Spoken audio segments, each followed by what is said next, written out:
బెంగాల్లో మరో రైలు ప్రమాదం. గతంలో మనము బాలాసోర్ రైలు ప్రమాదం గుర్తుండే ఉంటుంది. ఇలా వరుసగా రైలు ప్రమాదాలు జరుగుతున్నప్పుడల్లా చర్చించుకుంటాం. కానీ ఆ తర్వాత రొటీన్ ఇది హ్యూమన్ ఎర్రర్ అని విచారణ సంఘాలు చెప్తాయి.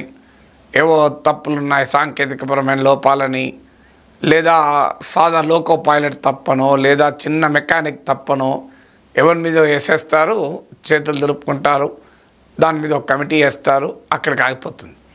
కానీ అసలు రైల్వే సేఫ్టీకి ఏంటి గ్యారంటీ? దీంట్లో మొదటి సమస్య ఏంటంటే రైల్వే శాఖలో ప్రభుత్వ పాలసీ ప్రియారిటీస్లో మొదటి లోపం ఉంది. పాలసీ ప్రియారిటీస్ అన్నీ కూడా ఆధునికంగా కనబడాలి, కొత్త హంగులతో కనబడాలి, బాగా ప్రచారం లభించేటువంటి పనులకు ఎక్కువ ప్రాధాన్యత ఇస్తున్నారు. ఇప్పుడు ఉదాహరణకు బుల్లెట్ ట్రైన్కు ఎక్కువ ప్రాధాన్యత ఇస్తున్నారు. అహ్మదాబాద్ నుంచి ముంబైకి వందే భారత్ ట్రైన్లకు ఎక్కువ ప్రాధాన్యత ఇస్తున్నారు. సో స్లీపర్ క్లాసెస్ను తగ్గించి ఎయిర్ కండిషన్ క్లాసెస్ పెంచేటువంటి ప్రయత్నం చేస్తున్నారు. సో స్లోగా ఇక అన్ని రైళ్ళు ఎయిర్ కండిషన్ అయిపోతాయి. సామాన్యుడికి రైలు ప్రయాణం అందుబాటులో లేకపోయినా కూడా మిడిల్ క్లాస్ డ్రీమ్ను అందుకుంటున్నారు. సో ఇక్కడి వరకు భారీ ఎత్తున ప్రయత్నాలు. ప్రతి వందే భారత్ ట్రైన్ వీలైనంత మేరకు ప్రైమ్ మినిస్టర్ వచ్చి ఇనాగ్రేట్ చేస్తాడు, కేంద్ర మంత్రులు ఇనాగ్రేట్ చేస్తారు. వందే భారత్తో సెల్ఫీలు, మామూలుగా వందే భారత్తో సోషల్ మీడియా హంగామా. కానీ బేసిక్ థింగ్స్ అయిన రైల్వే భద్రత, రైలు ప్రయాణికులు సురక్షితంగా ప్రయాణం చేయాలి అనే దాన్ని పక్క పెడుతున్నారు. ఎందుకంటే ఈ సురక్షితంగా ప్రయాణానికి ఏర్పాట్లు చేయడం పబ్లిసిటీకి పనికిరాదు. అది ఎవరికి కనబడదు, ఎవరికి ప్రత్యేకంగా చెప్పితే అర్థం కాదు. కానీ నువ్వు ఒక వందే భారత్ ట్రైన్ మొదలు పెట్టావనుకోండి, అబ్బా మా ఊరికి వందే భారత్ వచ్చిందని ప్రజలపైన ప్రభావం. అందువల్ల పాలసీ ప్రియారిటీస్లోనే ఉన్న లోపం ఇది. అంటే బుల్లెట్ ట్రైన్లో వద్దని కానీ, వందే భారత్ ఎక్స్ప్రెస్లు ఉండకూడదని కానీ, ఎయిర్ కండిషన్డ్ బోగీలు ఉండొద్దని నేనేం అనడం లేదు. ఖచ్చితంగా అవి అవసరమే. ఎందుకంటే రైల్వే ప్రయాణికుల్లో అనేక రకాలు ఉంటారు. ఏమైనా ఉంటే బ్యాలెన్స్ ఉండాలి. సో సామాన్యుడికి అందుబాటులో ఉండేటువంటి ప్యాసింజర్ రైళ్ళు, ఆర్డినరీ క్లాసులు ఉండాలి, ఎయిర్ కండిషన్లు ఉండాలని కోరుకుంటాను తప్ప ఎయిర్ కండిషన్లే వద్దని, బుల్లెట్ ట్రైన్లే వద్దని, హై స్పీడ్ ట్రైన్లే వద్దని, ఇలాగే నత్తనడకనే రైలు నడవాలని నేను ఎప్పుడు అన్నాను. అందువల్ల కానీ పాలసీ ప్రియారిటీస్లో బ్యాలెన్స్ అనేది లోపిస్తుంది. ఇది మొదటి సమస్య. రెండవది, అసలు రైల్వే మంత్రి ఒక పొలిటికల్ అకౌంటబిలిటీ. అయితే ప్రతి యాక్సిడెంట్ తర్వాత రైల్వే మంత్రి రాజీనామా చేయాలి అంటూ డిమాండ్ మొదలు పెడతారు. మంత్రులు రాజీనామాలు చేస్తే ప్రమాదాలు అయిపోతాయా? పోనీ ఇప్పుడు అశ్విని వైష్ణవ్ రాజీనామా చేస్తారు, ఇంకెవరు వస్తారు? మరో బీజేపీ నాయకుడు వస్తాడు. మరి ఆ నాయకుడు మళ్ళీ ప్రమాదం జరగదని గ్యారంటీ ఎవరు ఇవ్వగలరా? పోనీయండి, ప్రతిపక్షంలో పలానా వ్యక్తిని మీరు రైల్వే మంత్రి నియమించండి, ఒక్క రైలు ప్రమాదం కూడా జరగదు అని ఇండియా కూటమి అయినా కానీ ఇతర ప్రతిపక్షాలు కానీ హామీ ఇవ్వగలవా? అందువల్ల ఆచరణలో మనకు తెలిసిన విషయం ఏంటంటే రైలు ప్రమాదాలు జరుగుతూ ఉంటాయి, వాటిని తగ్గించాలి, నియంత్రించాలి తప్ప ప్రతిసారి రాజకీయ డిమాండ్లతో మంత్రి రాజీనామా చేయాలి, అలా మంత్రులు రాజీనామాలు చేసుకుంటూ పోతే ఇక రైల్వే శాఖ మంత్రి ఉండడు. చరిత్రలో నాకు గుర్తున్నంత వరకు ఇద్దరు రాజీనామా చేశారు. లాల్ బహదూర్ శాస్త్రి రాజీనామా చేశాడు, ఐ థింక్ నితీష్ కుమార్ రాజీనామా చేసినట్టున్నారు. సో అందువల్ల రాజీనామాల పరిష్కారం కాదు. మనం అడగాల్సింది ఒక పొలిటికల్ అకౌంటబిలిటీ కేంద్ర ప్రభుత్వానికి ఉండాలి. ఇప్పుడు రైల్వే మినిస్టర్ అశ్విని వైష్ణవ్ రైల్వేలు, ఇన్ఫర్మేషన్ టెక్నాలజీ, అలాగే ఇన్ఫర్మేషన్ బ్రాడ్కాస్టింగు, అలాగే ఇప్పుడు మహారాష్ట్ర ఎన్నికలకు ఇన్ఛార్జ్. సో ఒక రైల్వే మంత్రిని ఇండిపెండెంట్గా ఇంత పెద్ద శాఖ, దేశంలో కోట్లాది మంది ప్రజల్ని ప్రయాణానికి ఉండేటువంటి ఒక పెద్ద శాఖ, దేశ ఆర్థికాభివృద్ధిలో కీలక పాత్ర పోషిస్తున్న శాఖ, ఈ శాఖకు పూర్తి స్థాయిలో బాధ్యత కలిగిన వ్యక్తి ఎందుకు మంత్రిగా ఉండకూడదు? అనేక శాఖలతో పాటు రైల్వే శాఖను చూసేటువంటి అనేక రాజకీయ బాధ్యతలతో పాటు మంత్రిత్వ శాఖను చూస్తే ఆ పొలిటికల్ అకౌంటబిలిటీ నిలబడుతుందా? విచిత్రం ఏంటంటే బెంగాల్ యాక్సిడెంట్ జరిగి 15 మంది చనిపోయారు, 40 మందికి పైగా గాయపడ్డారు. ఆ విజువల్స్ టీవీ స్క్రీన్లపైన సోషల్ మీడియాలో మనకు ఉదయం కదిలించి వేస్తున్న సమయంలోనే రైల్వే మంత్రిని ఎన్నికలకు ఒక రాష్ట్రానికి ఇన్ఛార్జ్గా భారతీయ జనతా పార్టీ ప్రకటించింది.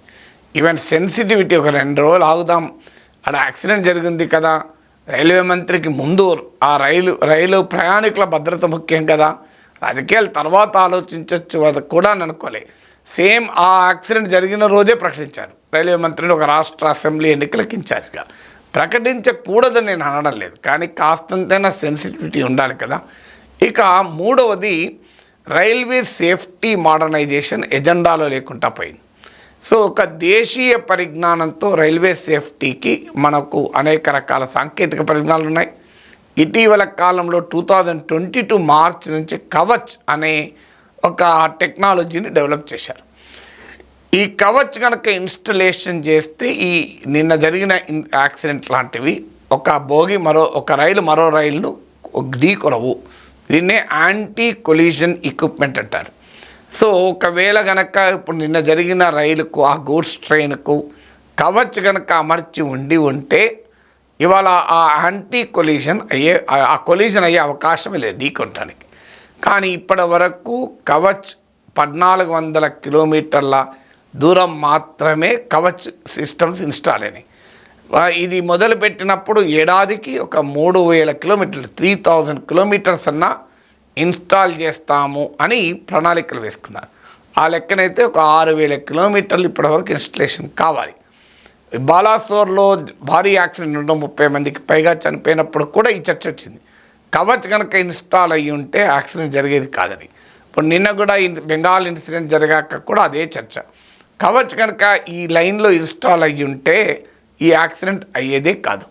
ఇక నాలుగవది బోగీలు. ఇప్పుడు ఎల్హెచ్బి బోగీలు అని అంటారు నిపుణులు. నిన్నంతా జాతీయ మీడియాలో చెప్తున్నది ఏంటంటే ఎల్హెచ్బి బోగీలు కనుక ఉంటే ఇప్పుడు నిన్న మనం రైల్లో చూసినట్లు యాక్సిడెంట్లో ఫోటోలో చూసినట్టు ఒక బోగి ఇంకో బోగి మీదకి ఎక్కే పరిస్థితి ఉండదు. ఆ రకమైనటువంటి సిచ్యువేషన్ రాదు. ఇప్పుడు వందే భారత్లో వాడేటువంటి బోగీస్ కనుక ఈ ట్రైన్కి కూడా ఉంటే అసలు ఈ సిచ్యువేషన్ వచ్చేదే కాదు అనేది ఎక్స్పర్ట్ చెప్పేది. ఎందుకు మరి అట్లాంటి టెక్నాలజీ ఆప్షన్స్ ఉన్నా సేఫ్టీ పైన ఖర్చు పెట్టకుండా ఇతర వాటిపైన ఖర్చు పెట్టడం వల్ల మన ప్రియారిటీస్ కవచ్చు, ఎల్హెచ్బి వ్యాగన్స్ ఇది కాకుండా వేరే ప్రియారిటీ అవుతున్నాయి. ఇక మరో ముఖ్యమైన అంశం ఐదవది మ్యాన్ పవర్. ఇప్పుడు హ్యూమన్ ఎర్రర్ అని చెప్పి రైల్వే బోర్డు ప్రతినిధి కూడా ప్రకటించాడు. అంటే ఇది మానవ తప్పిదమే అని. మానవ తప్పిదాలు ఎందుకు జరుగుతున్నాయి? ఇవాళ లోకో పైలట్ల కొరత. మీరు ఎవరినైనా లోకో పైలట్లు అడగండి, వాళ్ళు చేయాల్సినటువంటి డ్యూటీ టైమింగ్స్ కన్నా చాలా ఎక్కువ టైమింగ్ చేయాల్సి వస్తుంది. కారణం ఏంటంటే షార్టేజ్ రైల్వే శాఖలో మానవ వనరుల కొరత తీవ్ర స్థాయిలో ఉంది.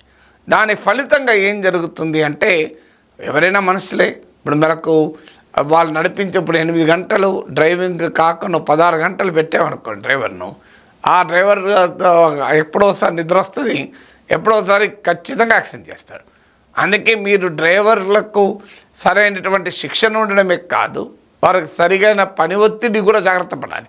కానీ ఇవాళ రైల్వే నడిపేటువంటి ట్రైన్లు నడిపే లోకో పైలట్ల కొరత వల్ల ఇవాళ అనేక గంటల పాటు వాళ్ళు పనిచేయాల్సి వస్తుంది, తీవ్రమైన ఒత్తిడి వస్తుంది.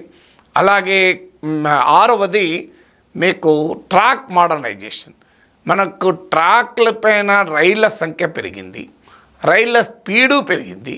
కానీ ఆ పెరిగిన స్పీడ్కి అనుగుణంగా, పెరిగిన రైళ్ళ సంఖ్యలకు అనుగుణంగా, పెరిగిన బోగీలకు అనుగుణంగా ట్రాక్ మోడర్నైజేషన్ జరగడం లేదు. సో ట్రాక్ మోడర్నైజేషను, మెయింటెనెన్సు, టైంకు రిపేర్లు, ట్రాక్ గ్యాంగ్ మెన్ అని చెప్పి గతంలో మానిటర్ చేస్తారు, ఇప్పుడు బాగా తగ్గింది మానిటరింగు. ఈ రకమైన ఏర్పాట్లన్నీ తగ్గాయి. అందువల్ల ఇది మానవ తప్పిదమని కొట్టిపారేయకూడదు, ఇది పాలసీ తప్పిదం. వాస్తవంగా మనకు జరిగిన యాక్సిడెంట్లు మాత్రమే చూస్తాం, కానీ జరగని యాక్సిడెంట్లు చాలా నేరోగా మిస్ అయిన యాక్సిడెంట్లు చాలా ఉంటాయి.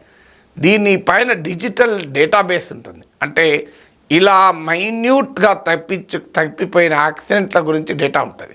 సో ఆ డేటాను కనుక ఇవాళ ఆర్టిఫిషియల్ ఇంటెలిజెన్స్ని ఉపయోగించి ఆ డేటాను కనుక ఎనలైజ్ చేయొచ్చు. ఎందుకంటే అంత మ్యాసివ్ డేటాను హ్యూమన్గా ఎనలైజ్ చేయడం కూడా కష్టం కావచ్చు. ఇవాళ ఏఐ సాయంతో నీవు ఎంత బిగ్ డేటాను కూడా ఎనలైజ్ చేయొచ్చు. అందువల్ల రైల్వేల చరిత్రలో ఇలా నారో మిస్, అది దగ్గరగా వచ్చి యాక్సిడెంట్ అవర్ట్ అయినటువంటి సిచ్యువేషన్కు సంబంధించిన డేటా చాలా ఉంటుంది. ఆ డేటాను కనుక ఆర్టిఫిషియల్ ఇంటెలిజెన్స్ని ఉపయోగించి బిగ్ డేటా టూల్స్ని ఉపయోగించి ఎందుకు అలా జరుగుతున్నాయని కనుక తీయగలిగితే చాలా విలువైనటువంటి పాఠాలు కూడా వస్తాయి. అన్ఫార్చునేట్లీ యాక్సిడెంట్ అయినప్పుడే సేఫ్టీ గురించి మాట్లాడుతున్నాను. నేను ఒక టీవీ ఛానల్లో చెప్తున్నాడు, అసలు ఇండియన్ రైల్వే మేనేజ్మెంట్ సర్వీసెస్లో ఈ సివిల్ సర్వీసెస్ నుంచి వచ్చేవాళ్ళు, ఇంజనీరింగ్ నుంచి కూడా వచ్చేవాళ్ళు ఉండేవాళ్ళట. ఇప్పుడు ఇటీవల కాలంలో ఇంజనీరింగ్ నుంచి వచ్చేవాళ్ళు బాగా తగ్గిపోయారు. అంటే జనరల్ అడ్మినిస్ట్రేషన్ స్కిల్స్ ఉన్న, నైపుణ్యం ఉన్న వాళ్ళ సంఖ్య పెరిగింది. టెక్నికల్ ఎక్స్పీరియన్స్, కాంపిటెన్స్తో పాటు అడ్మినిస్ట్రేషన్ ఎక్స్పీరియన్స్ ఉన్న వాళ్ళ సంఖ్య తగ్గింది. అందువల్ల ఇండియన్ రైల్వే మేనేజ్మెంట్ సర్వీస్లోనే ఇంజనీరింగ్, టెక్నాలజీ నేపథ్యం ఉన్న వారి సంఖ్య మేనేజ్మెంట్లో తగ్గుతుంది అని కూడా ఒక ఎక్స్పర్ట్ చెప్తున్నాడు. సో అదే నిజమైతే దానికన్నా అన్యాయం ఇంకోట్లేదు. అందువల్ల ఇలాంటి యాక్సిడెంట్లు జరిగినప్పుడు విచారణ సంఘాలు వేస్తారు, రిపోర్ట్లు ఇస్తారు, తర్వాత మళ్ళీ బిజినెస్ యాజ్ యూజువల్. అందువల్ల రైల్వేల ఆధునీకరణ, రైల్వే స్టేషన్లను ఎయిర్పోర్ట్లుగా మార్చడము, కొత్తగా వందే భారత్ లాంటి అత్యంత ఆకర్షణీయమైన రైళ్లను ప్రవేశపెట్టడం, అతి వేగంగా ప్రయాణించే బుల్లెట్ ట్రైన్లు ప్రవేశపెట్టడమే కాదు, రైల్వేల సేఫ్టీ అండ్ సెక్యూరిటీ అనేది అన్నిటికన్నా ముఖ్యమైనది. రైల్వేలకు ప్రభుత్వ విధానాల్లో నెంబర్ 1 ప్రియారిటీ ఉండాల్సింది సురక్షితమైన రైలు ప్రయాణం. ఎందుకంటే లైఫ్కు ప్రత్యామ్నాయం లేదు. అందువల్ల జీవితాల, ప్రాణాలకు ఖరీదు కట్టలేం. అందువల్ల రైల్వే పాలసీస్లో ప్రభుత్వాలకు సేఫ్టీ ఆఫ్ ప్యాసింజర్స్ అనేది అతి ముఖ్యమైనప్పుడు మాత్రమే ఇలాంటి ఇన్సిడెంట్లను మనం చాలా మేరకు నియంత్రించగలం.